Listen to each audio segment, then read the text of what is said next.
শুধু রাশিদ বাইরে করি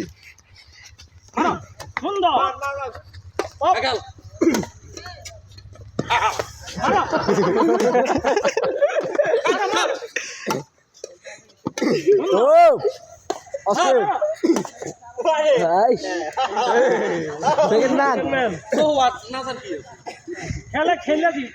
রানার তলে দিয়ে খেলেছি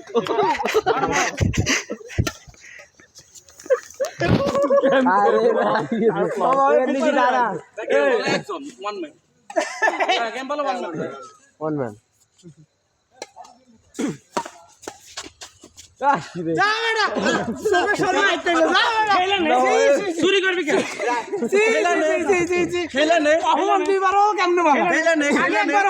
তারপরে আবার শেষে কেঁদেও হেরে গেল এক খেলা হয়েছে ফাটাফাটি